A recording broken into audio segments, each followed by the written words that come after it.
மங்கையை பாக்கியம் என்று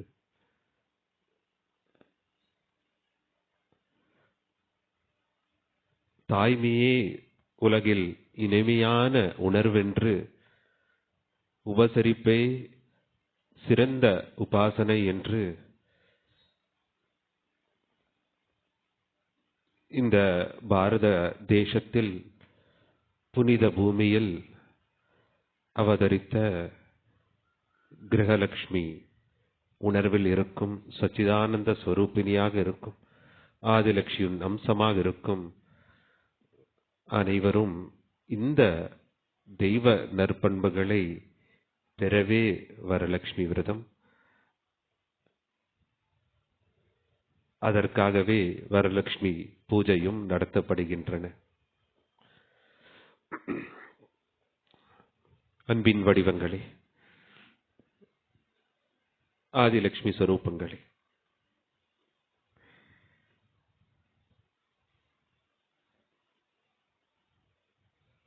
இந்த புனித பாரத தேசத்துல தான் மட்டும்தான்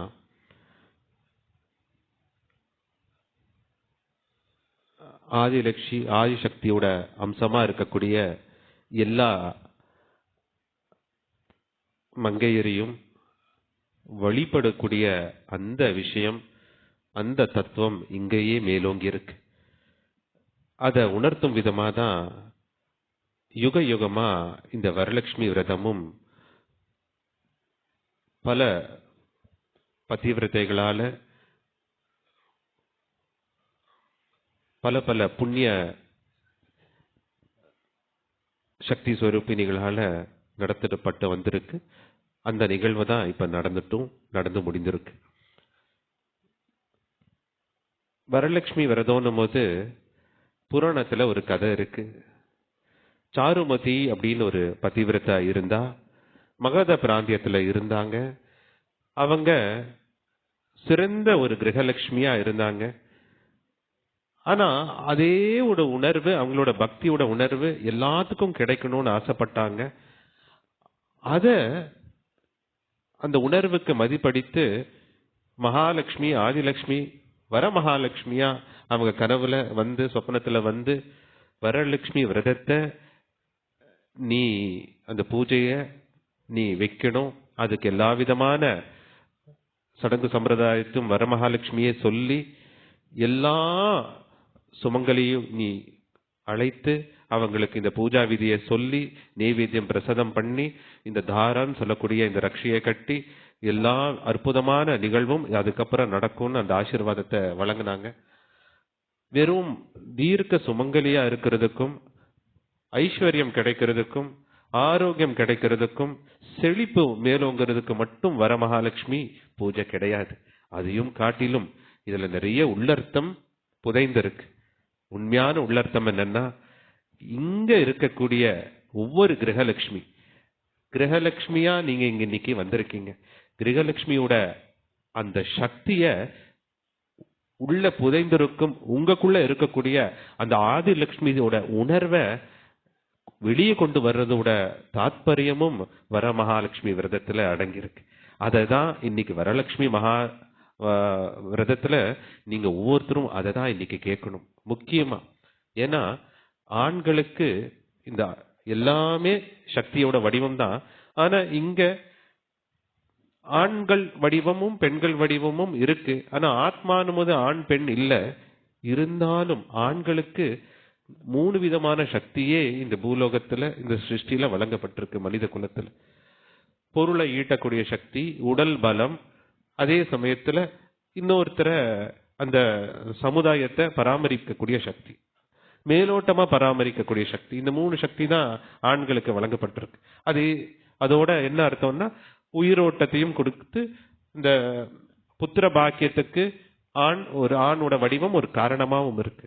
ஆனா பெண்களோட சக்தி அப்படி இல்லை. ஒவ்வொரு ஆதிலட்சுமியோட சக்தி 3 இல்ல 7 சக்தி இருக்கு. என்ன சக்தினா, சத்தியத்தை ஒரு பெண்மணியால மட்டும், ஒரு மகிழாவால மட்டும்தான், ஒரு அம்மையாரால மட்டும்தான் அதை உணர்த்த முடியும்.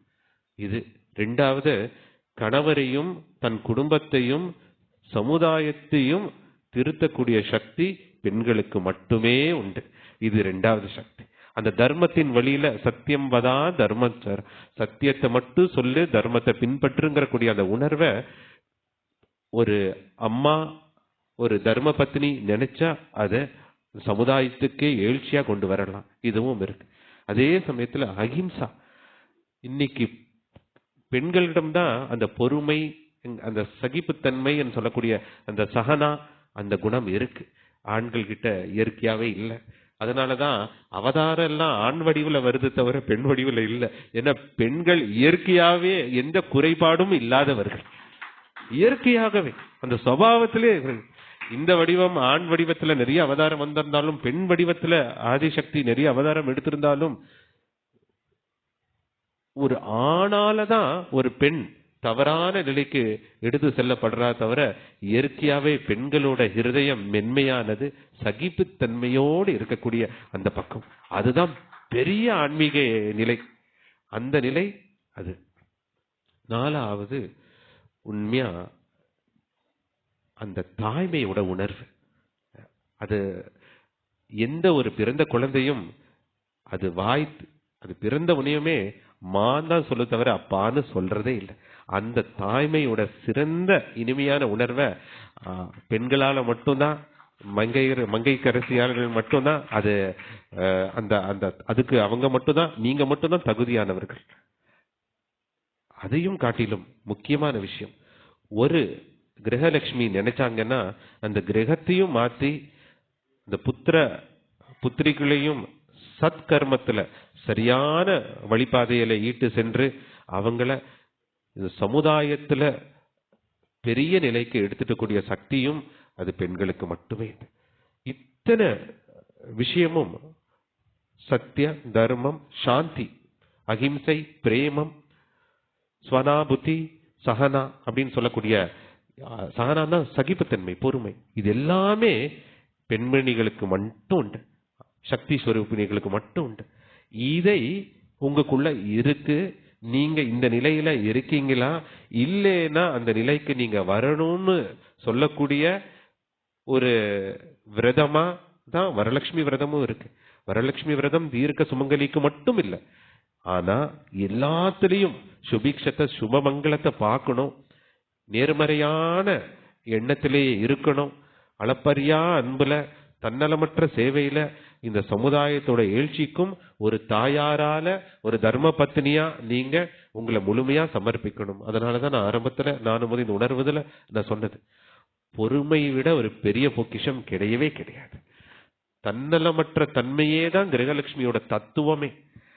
தாய்மைங்கிற இனிமையான உணர்வை விட இன்னைக்கு எந்த வெளியில இருக்கக்கூடிய அந்த பொருளும் சிறந்தது கிடையாது. உபசரிப்பு. இன்னைக்கு ஒரு கிரகத்தை, ஒரு வீட்டையும் பராமரித்து அந்த ஒவ்வொரு வீடும் ஒரு கிரகலட்சுமியால சரியாக பராமரிக்கப்படும் போது அதோட தாக்கம் சமுதாயத்துல பெரிய ஒரு மாற்றத்தை ஏற்படுத்துது. ஒவ்வொரு சமுதாயமும் மாறும்போது இந்த தேசமே மாறுது. ஒவ்வொரு தேசமும் மாறும்போது இந்த சிருஷ்டியே அதனால பயனடையுது. இவ்வளவு விஷயமும் பெண்களால, உங்களால தான் நடத்தப்படுது.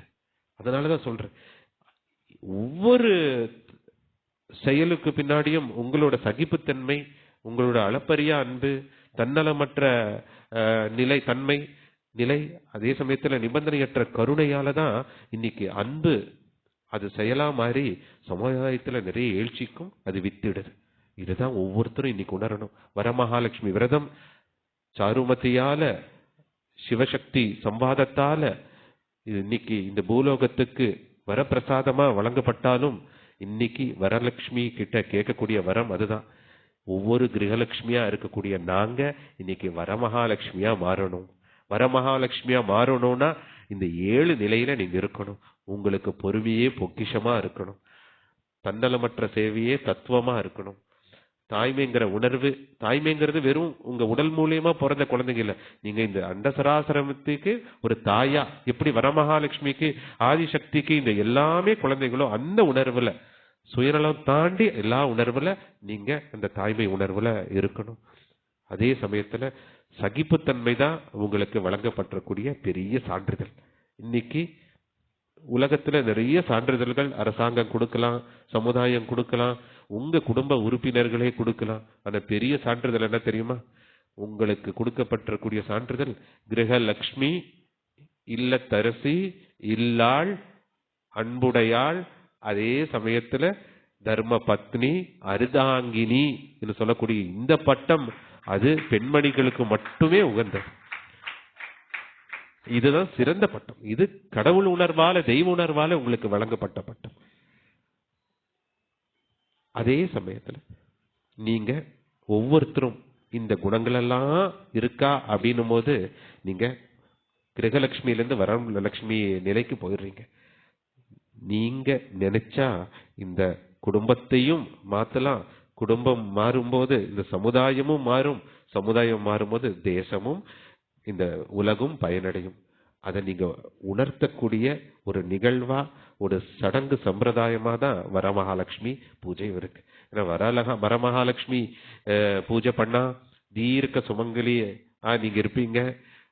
மணாளனுக்கு பெரிய தீர்க்க ஆயு கிடைக்கும், ஆரோக்கியம் கிடைக்கும், நல்ல ஐஸ்வர்யம் கிடைக்கும். இதெல்லாம் ஒரு பக்கத்துல கண்டிப்பா இது சொன்ன மாதிரி இது திருஷ்ட பாலேஷு, இது கண்ணுக்கு தெரிந்த பலன்கள்.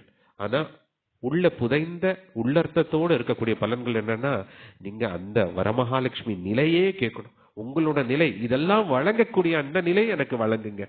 அந்த அளப்பரியா அன்பை வழங்குங்க. அந்த எல்லாத்தையும் தாயா பார்க்கிற அந்த உணர்வை எனக்கு கொடுங்க.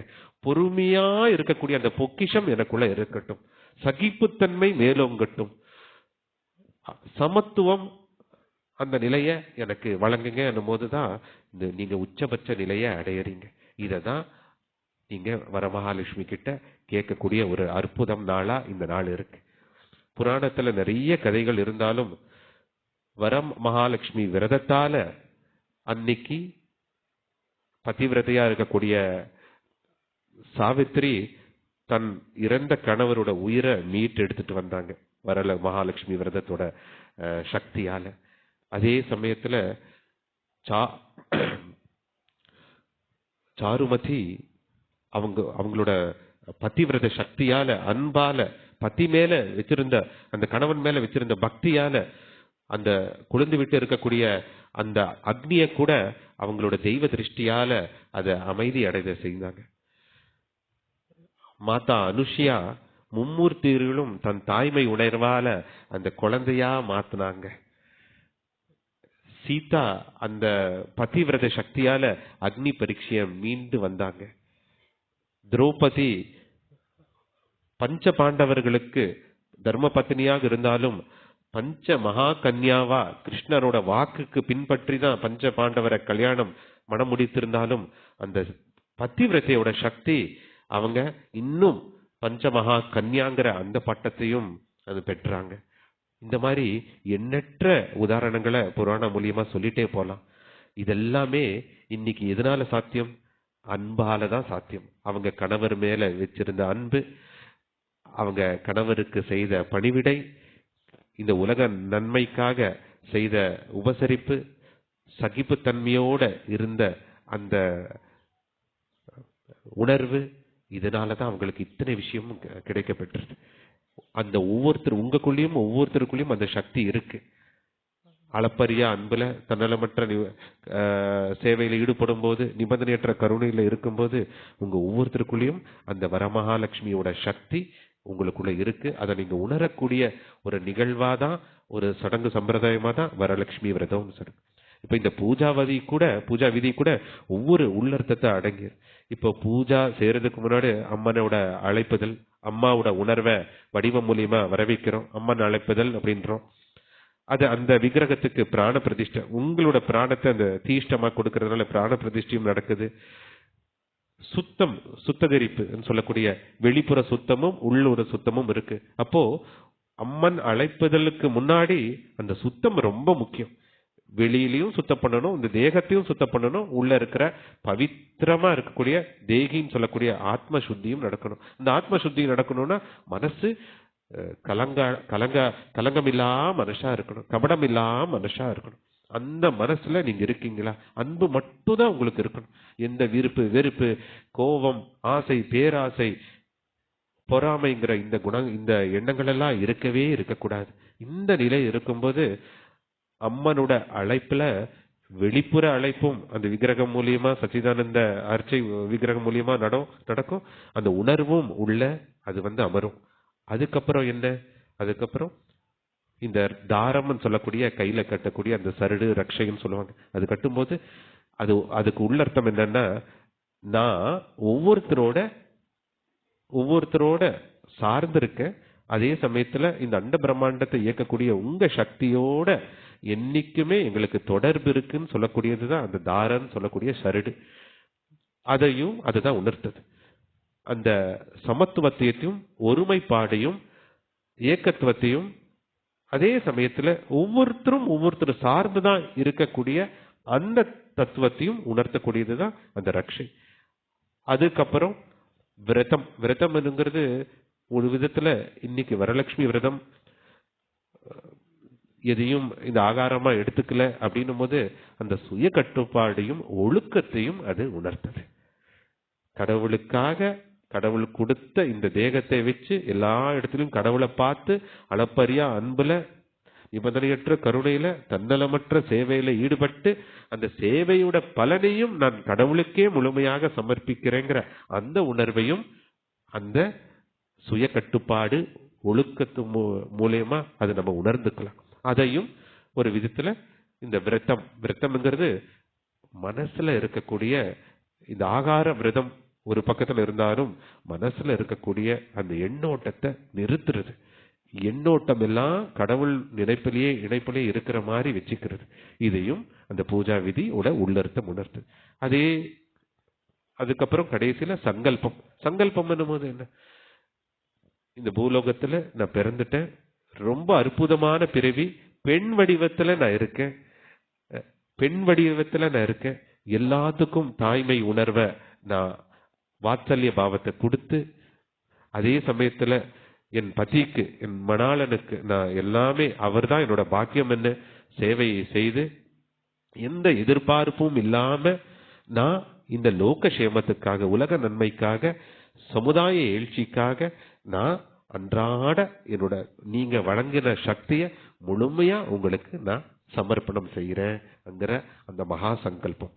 இதெல்லாம் செய்யும் போது கலச ஆவாகனம் நடந்து மகா கலசத்துல வரமகாலட்சுமியை ஆவாகனம் செய்து அந்த உணர்வோடு இருக்கும்போது, இந்த கலசத்தை நீங்க வீட்டுக்கு எடுத்துட்டு போகும்போது கலசத்தோட மகாலட்சுமி வரல, உங்க இதயத்திலேயே உட்கார்ந்து உங்களை வழி நடத்தக்கூடிய அந்த உணர்வும் உங்களுக்கு கிட்ட கிடைக்கும்.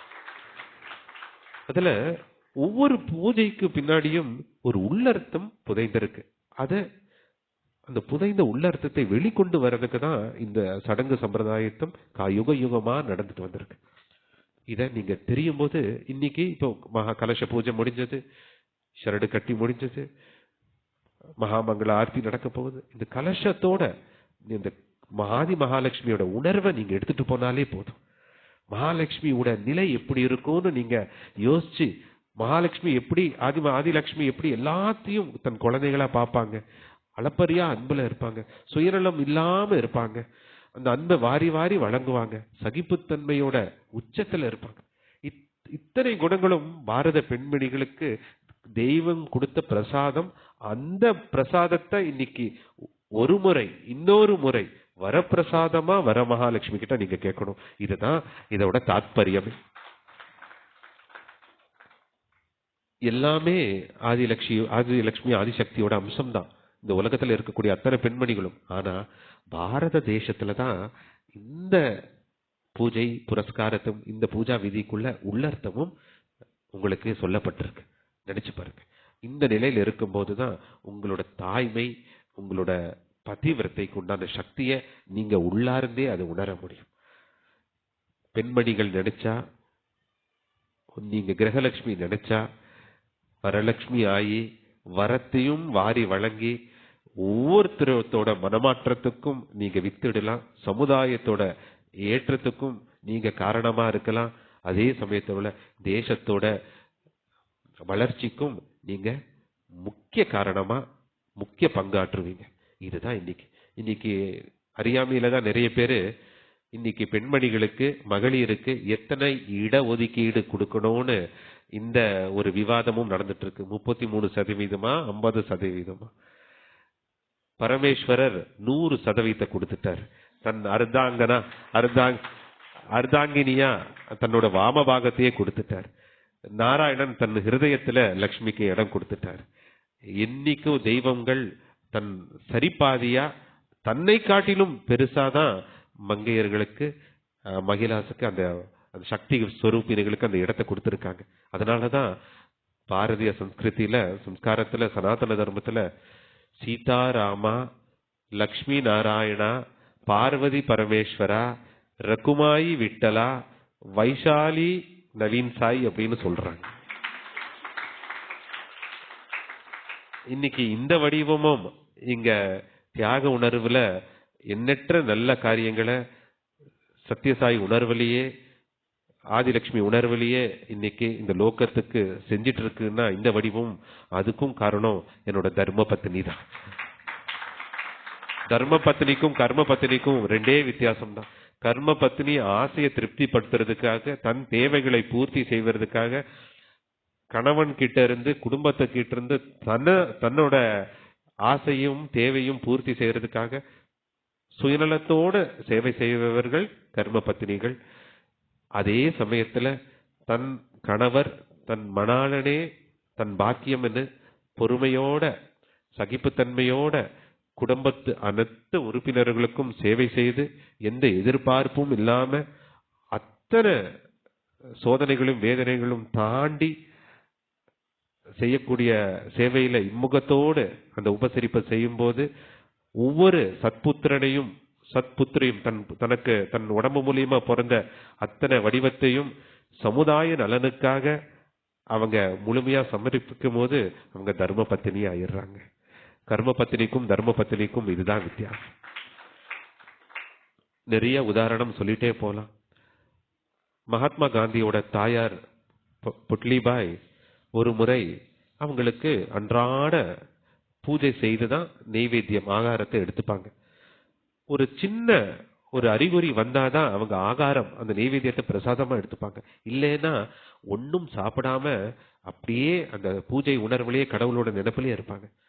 தன் தாய் இந்த பசியால வாடுறாங்கன்னு போது சின்ன குழந்தையா இருந்த மோகன்தாஸ் கரம்சந்த் காந்தி, நம்மளோட மகாத்மா காந்தி, ஒரு நாள் தன் தாயிடம் ஒரு சின்ன ஒரு பொய்ய சொல்லிடுறாரு. அந்த பொய்ய கேட்டுட்டு அவங்க உணவை கடவுள் அம்மா கிருஷ்ணா இந்த அறிகுறி கொடுத்துட்டாரா அப்படின்னு அந்த பிரசாதத்தை எடுத்துடுறாங்க. அதுக்கப்புறம் அவங்களுக்கு தெரிய வருது, என்னோட குழந்தை என்னோட பசி பிணிய போக்குறதுக்காக தான் இந்த மாதிரி பொய் சொல்லியிருக்குன்னு. போய் கடவுள் கிட்ட அழகுறாங்க. பொய் சொல்ற ஒரு குழந்தைய எனக்கு கொடுத்துட்டீங்களே, இந்த குழந்தை ஒரு உன்னதமான குழந்தையா உன்னதமான ஆத்மாவா இல்லையே அப்படின்னு வருத்தப்பட்டு வேதனைப்பட்டு அழுது தன் குழந்தையோடவே ரொம்ப நாள், அதாவது காந்தியோடவே பேசாம இருக்காங்க. காந்தியோட மனமாற்றத்துக்கு தன் தாயோட அந்த வாத்சல்யம், அந்த தாயோட சத்திய விரதம், அந்த தாயோட அந்த சக்தி தான் காரணம், பக்தியோட சக்தி தான் காரணம். அதுக்கப்புறம் தன் தாய்க்கு காந்தி சத்தியம் பண்ணி கொடுத்தார். என்னன்னா, இதுக்கப்புறம் நான் பொய்யே சொல்ல மாட்டேன் அம்மா அப்படின்னு ஒரு சத்தியம் கொடுத்தார். அதுக்கப்புறம் பொய்யே தன் வாழ்க்கையில சொல்லாத மகாத்மாவா மோகன்தாஸ் கரம்சந்த் காந்தி திகழ்ந்தார். இன்னைக்கு காக்கைக்கு தன் குஞ்சு பொன் குஞ்சுங்கிற மாதிரி சொந்த பசங்க, சொந்த பொண்ணுங்க, சொந்த பரிவாரங்கள் ஏதோ அறியாமையில தவறு செஞ்சாலும் அதையும் பொருட்படுத்தாம இருக்கக்கூடிய தாய்மார்கள் இருக்கிறாங்க. அப்படி இருக்கக்கூடாது. ஏன்னா அவங்க ஒரு முறை அந்த தவறை நீங்க செய்வதற்கு அனுமதி அளிச்சிட்டீங்கன்னா, அனுமதி கொடுத்துட்டீங்கன்னா, அந்த தவறு மறுபடியும் போது அது பாவமா மாறிடும். தவறுகள் அதை திரும்ப திரும்ப செய்யும் போது அது பாவமா மாறிடும். நீங்க உங்களோட குழந்தைகளை கடவுள் கொடுத்த குழந்தைகளா வரப்பிரசாதமா நினைச்சு அவங்கள சமுதாயத்தோட நலனுக்காக எல்லாத்துக்கும் சேவை செய்ய மனப்பான்மைய அவங்க மனசுல சின்ன வயசுல இருந்தே விதைத்து அவங்களோட கடவுள் கொடுத்த உணர்வை அவங்களுக்குள்ள நீ கொடுக்க வேண்டியது ஒரு தாயோட முதல் கடமை. அது உங்களுக்கு மட்டும்தான் அது வழங்கப்பட்டிருக்கு. அதனாலதான் சொன்னேன், நீங்க நினைச்சா கிரகத்தை ஒரு வீடையும் சொர்க்கமாக்கலாம், வைகுண்டமாக்கலாம், சமுதாயத்தையும் நீங்க நன்னிலைக்கு எடுத்துட்டு வரலாம். அதனால இந்த தேசத்தோட வளர்ச்சியும் நிச்சயமாக பயனடையும். இது அத்தனையும் உங்களால தான் முடியும். இன்னைக்கு அறியாமையில தவறு செய்யக்கூடிய ஆண்களும், இந்த இளம் வயதுல இருக்கக்கூடிய ஆண்களும், அவங்களும் ஒரு தாய்க்கு குழந்தைங்க தானே. நல்வழி அவங்களுக்கு சொல்லப்பட்டிருந்ததுன்னா சத்தியத்தோட வழி அவங்களுக்கு காட்ட மறந்ததுனாலதான் இந்த நிகழ்வுகள்லாம் இன்னைக்கு கலியுகத்துல நடக்கக்கூடிய காரணமா இருக்கு. அதனால அந்த வரமகாலட்சுமியோட உணர்வுல நீங்க இந்த சமுதாயத்தோட எழுச்சிக்கு, இந்த தேசத்தோட வளர்ச்சிக்கு, அதே சமயத்துல உங்க ஒவ்வொருத்தரோட கிரகம்னு சொல்லக்கூடிய வீடோட நன்னிலைக்கும் நீங்க அன்றாட சமர்ப்பண பாவத்தோட செயல்படணும். இதுதான் இந்த வரமகாலட்சுமி விரதத்தோட தத்துவம் கூட. அதே சமயத்துல பெண்கள் இந்த சமுதாயத்திலிருந்து எதிர்பார்க்கிறது இந்த 4 விஷயம்தான். சமதா, சமக்ரதா, சம ஐக்கியதா, சௌ பிராத்ரு தத்துவம். அப்படின்னா சமத்தானா அந்த சமத்துவம், பெண்களும் ஆண்களும் சமமே. இன்னும் சொல்ல போனோம்னா ஆணாதிக்கம் நிறைந்த ஒரு சமூகமா தான் இன்னைக்கு ஒரு சமூகம் வளர்ந்துட்டே வருது. இது ரொம்ப தவறு. இது வன்மையாக கண்டிக்கக்கூடிய ஒரு இது. இந்த சமத்துவம் இந்த சனாதன தர்மத்துல, இந்த பாரத தேசத்துல என்னைக்குமே இருந்திருக்கு. பெண்களுக்கு அவங்கள சரிசமமா வச்சிருந்திருக்காங்க. கிரகலட்சுமியா பார்த்திருக்காங்க. கண்ணுல தெரிந்த தெய்வமா தாய்மார்களை வழிபட்டு வந்திருக்காங்க. அந்த உணர்வு வாங்க. அதுதான் ஒரு மங்கையர்களும் தாய்மார்களும் எதிர்பார்க்கக்கூடிய நிலை. முதல் நிலை அந்த சமத்துவம், சமத்தா. அந்த சமத்துவத்துக்கு நீங்களும் தகுதியா இருக்கணும். ஒரு விதத்துல ஆணாதிக்கம் இல்லைன்னா பெண்ணாதிக்கமும் ரொம்ப தவறுதான். சரிசமமா தான் எல்லாமே பார்க்கணும். இன்னைக்கு பெண்களோட எழுச்சி மேம்பாடுன்னு சொல்லி பெண்களுக்கு சுதந்திரம் வழங்கப்பட்டிருக்கு. அந்த சுதந்திரத்தை கூட அறியாமையில நிறைய பேர் தவறா பயன்படுத்துறாங்க. இதுவும் கூடவே கூடாது. பெண்கள் போதே என்ன சொல்றது, அவங்க கிட்ட இருக்கிறதே அன்பு, கருணை, மென்மை, சகிப்புத்தன்மை, பொறுமை, உபசரிக்கக்கூடிய குணம், அனைத்தையும் மறந்து மன்னித்து அருளக்கூடிய அந்த பக்குவம். இதெல்லாம் தான் பெண்களுக்குள்ள குணம். இதுதான் தெய்வ நற்பண்புகள். இதெல்லாம் உங்களுக்குள்ள இருக்கும்போது நீங்க ஒவ்வொருத்தரும் இந்த தெய்வ நிலையை உணரலாம். இததான் இன்னைக்கு ஒவ்வொருத்தரும் தெரிஞ்சுக்கணும். 2வது நிலை சமக்ரதா, இன்டெகிரிட்டின்னு சொல்லுவோம். ஒருமைப்பாடு. ஒருமைப்பாடுன்னும் போது இன்னைக்கு தான் தன் குடும்பத்தை கடந்து, நீங்க எல்லாமே கடவுளோட குடும்பம், எல்லாமே ஆதி சக்தியோட குடும்பம், எல்லாமே ஆதி சக்தியோட வடிவம்னு அந்த அன்புல ஒரு கஷ்டப்படுற குழந்தைகளுக்கு, இல்லாத இருக்கக்கூடிய அந்த குழந்தைகளுக்கு, இல்லாம இருக்கக்கூடிய அந்த வயோதிய அந்த ஜீவாத்மாக்களுக்கு, தரித்திர நாராயணர்களுக்கு உங்ககிட்ட இருந்த கருணை வந்துடுச்சுனாலே உங்களுக்கு இந்த ஒவ்வொரு கிரகலட்சுமிக்கும் நான் ரொம்ப தெய்வ உணர்வுல முழுமையான அந்த அன்புல சொல்றேன். உங்களுக்கு தேவையான பொருள் தேவைகள் எல்லாமே திருப்தி அடையும். உங்களுக்கு வேணும் போதுதான் பொருள் கஷ்டமும் பொருள் நஷ்டமும் வருது. ஆனா நீங்க எல்லாத்துக்கும் தான தர்மம் கொடுக்கக்கூடிய அந்த உணர்வு உங்ககிட்ட மேலோங்கும் போது, அந்த அந்த தெய்வீக தாய்மை அப்படின்னு சொல்லக்கூடிய அந்த நிலை உங்ககிட்ட இருக்கும்போது, உங்களுக்கு அந்த தான தர்மத்துக்கு என்னென்ன தேவையோ, பொருள் தேவையோ, இல்ல உடல் பலம் தேவையோ, இல்ல மனபலம் தேவையோ, இது எல்லாமே பூர்த்தி ஆயிரும். இதுதான் சமக்ரதா. சமக்ரதானும் போது அந்த ஒருமைப்பாடு. அந்த ஒருமைப்பாடுலயே நீங்க இருக்கணும். அந்த அன்புல எல்லாத்தையும் நீங்க அந்த தாய்மை உணர்வுல, சகோதரத்துவ உணர்வுல, சகோதரி உணர்வுல அதை நீங்க பார்க்கணும். 3வது சம ஐக்கியத்துவம். சம ஐக்கியத்துவம் போது ஆணும் பெண்ணும் சரிசமமே அப்படிங்கிற அந்த உணர்வுல, அறியாமையில இன்னைக்கு ஆண் வடிவங்கள் ஏதாவது தவறு செஞ்சாலும் மன்னித்து அவங்கள அரவணைத்து அவங்கள நல்வழிப்படுத்தக்கூடிய அந்த ஐக்கிய பாவமும் சக்தியும் ஒற்றுமை உணர்வும் அன்புங்கிற இருக்கும் போதுதான் அந்த சகிப்புத்தன்மை பொறுமை வரும். அதையும் அந்த குணாதிசயமும் பெண்களுக்கே இருக்கு. அது பெண்கள் எதிர்பார்க்கிறதும் அதுதான், அந்த சமர்ப்பண பாவம், சம ஐக்கியத்துவம். 4வது சௌபாத்ர பிராத்ர தத்துவம் அப்படின்னும் போது சகோதரத்துவம். அந்த சகோதரி அப்படின்னு தன் மனைவியை தவிர எல்லாமே சகோதரிகள் அப்படிங்கிற அந்த பார்க்கக்கூடிய அந்த உணர்வு இந்த ஆண் சமுதாயத்துக்கு இருந்து அந்த பெண்கள் அதை எதிர்பார்க்கிறாங்க. அந்த உணர்வோடு அந்த பெண்களுக்கு, பெண்மணிகளுக்கு, மகளிருக்கு அது வழங்கப்படும் போது அந்த நிலையும் கிடைக்கப்பெறும். இந்த 4 நிலைய இந்த சமுதாயம் சமத்துவம், சமத்துவம், ஒருமைப்பாடு, சம ஐக்கியத்துவம், சகோதரித்துவத்தையும் நம்ம இந்த சமுதாயம் பெண்களுக்கு வழங்கும் போது, பெண்களும் அதுக்கு தகுதியாகும் போது இந்த சமுதாயத்தோட மறுமலர்ச்சிய கண்கூட ஒவ்வொருத்தரும் ரசிக்கலாம். இவ்வளவு விஷயமும் இந்த வரலட்சுமி விரத பூஜைக்குள்ள உள்ளர்த்தத்துல அடங்கியிருக்கு. அதனாலதான் சொல்றேன், ஒரு தாய் நினைச்சா தன் மகனை வெறும் படித்து பொருள் செல்வாக்கு ஈட்டி தன் குடும்பத்துக்கு சுயநலத்துக்காகவே உழைச்சு ஏதோ சேமிப்பு செய்து அதை காட்டிலும் அந்த தாய் நினைச்சா அந்த குழந்தைய, அந்த பெண்களையும், தன் சத்புத்திரையும் சத்கர்மத்துல ஈடுபட வச்சு சத் சங்கத்துல அவங்க மூலியமா உருவாக்க வச்சு இந்த சத்தியத்தை அவங்க இந்த பூலோகத்துக்கே உணர்த்தலாம். அந்த அளவுக்கு சக்தி ஆதிலட்சுமி வடிவமா இருக்கக்கூடிய கிரகலட்சுமி உங்களுக்கே இருக்கு. இதைதான் நீங்க இன்னைக்கு ஒவ்வொருத்தரும் மனமாற உணரும்.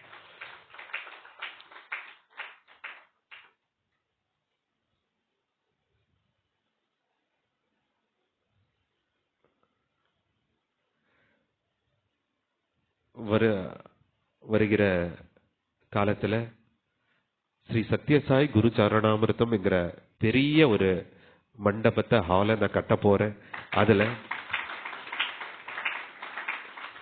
அதுல ரொம்ப விமர்சையா, ஆங்கிலத்துல சொல்ல மாதிரி கிராண்டா இந்த வரலட்சுமி விரதமும் வரலட்சுமி பூஜையும் நடக்கும். ஆனா நீங்க இன்னைக்கு இந்த நிகழ்வுல கலந்து கொண்டிருக்கீங்க. இந்த பூஜை கலசம் உங்களுக்கு வழங்கப்பட்டிருக்கு. தாரம்னு சொல்லக்கூடிய சரடு கட்டப்பட்டிருக்கு. இந்த ஆதிலட்சுமி உணர்வோட நீங்க போகணும். அஷ்டலட்சுமியில என்ன கேட்டீங்கன்னா எல்லாமே தனலட்சுமி தான் கேட்கறாங்க. கொஞ்சம் பேரு விவாகம் ஆனதுக்கு அப்புறம் சந்தான லட்சுமியை கேட்கறாங்க, புத்திர பாக்கியத்தை கேட்கறாங்க. வித்யாலட்சுமியை தான் கேட்கணும். கல்வி, அந்த ஞானம் இருந்தாதான் நம்பிக்கை அதிகரிக்கும். நம்பிக்கை அதிகரித்தாதான் எல்லா இடத்துலயும் கடவுளை பார்க்கக்கூடிய அந்த தெய்வ திருஷ்டி இருக்கும்.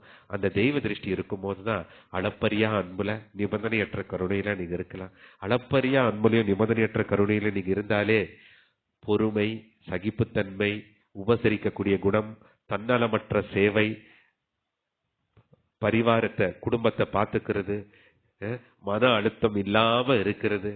மன அழுத்தம் எல்லாம் எப்ப வருது? உங்களுக்கு மரியாதை கொடுக்கறதுனால, மரியாதை இல்லாததுனால, அங்கீகாரம் கொடுக்கப்படாததுனால, நீங்க செய்யக்கூடிய சேவைகளை நீங்க அதுல ஏதாவது பலனை எதிர்பார்க்கறதுனாலதான் இந்த மன அழுத்தம் எல்லாம் கிரகலட்சுமிக்கு வருது. அதையெல்லாம் நீங்க தவிர்த்து, நீங்க கணவனே கண்கண்ட தெய்வம், குடும்பமே கோயில், இந்த சமுதாயமே தெய்வம், பூமாதேவியோட அம்சம் எல்லாமே ஆதிலட்சுமி வடிவம்ங்கிற அந்த உணர்வுல நீங்க எந்த பலனையும் எதிர்பார்க்காம நீங்க சேவை செய்யும் போது உங்களோட குழந்தைகளையும் கடவுள் கொடுத்த குழந்தைகளா பாவித்து கடவுளோட கைங்கரியத்துக்கு, கடவுளோட சேவைக்கு, நல்லது செய்யறதுக்கு நீங்க அவங்களுக்கு மனசுல நல்ல நற்பண்புகளை, தெய்வ நற்பண்புகளை விதைக்கும் போது நீங்க சாக்ஷாத் வரலட்சுமியா திகழ்வீங்க. இல்லைன்னா கிரகலட்சுமியா தான் இருப்பீங்க. இன்னில இருந்து நீங்க கிரகலட்சுமியா வரலட்சுமியா மாறணும். அதுக்கு வரலட்சுமி கிட்ட பூர்ண அனுகிரகத்தையும் ஆசீர்வாதத்தையும் நீங்க கேட்கணும். இதுதான் ரொம்ப முக்கியம்.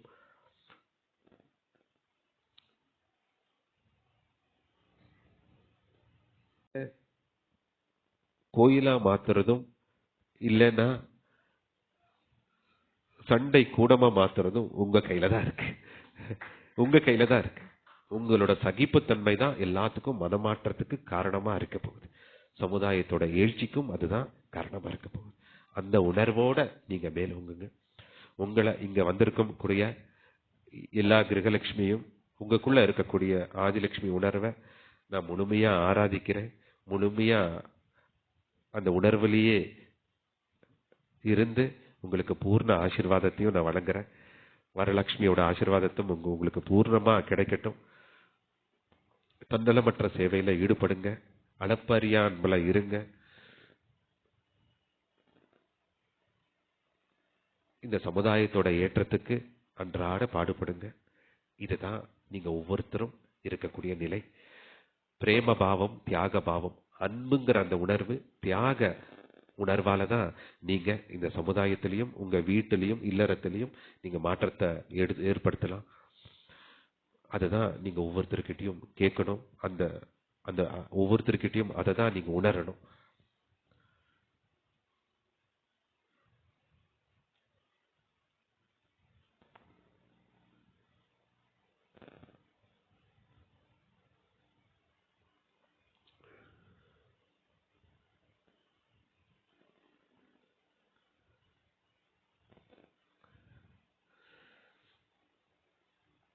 ரொம்ப சந்தோஷமான விஷயம் என்னன்னா, நீலகிரியிலும் சரி, இந்த கோவையிலும் சரி, இந்த அன்ன பாக்கசாலை உருவாக்கப்பட்ட அத்தனை இடங்களும் சரி, இந்த அறக்கட்டளைக்கு யாரு நிறைய சேவை செய்யறாங்கன்னா அவங்க உண்மைய தாய்மார்கள் தான்.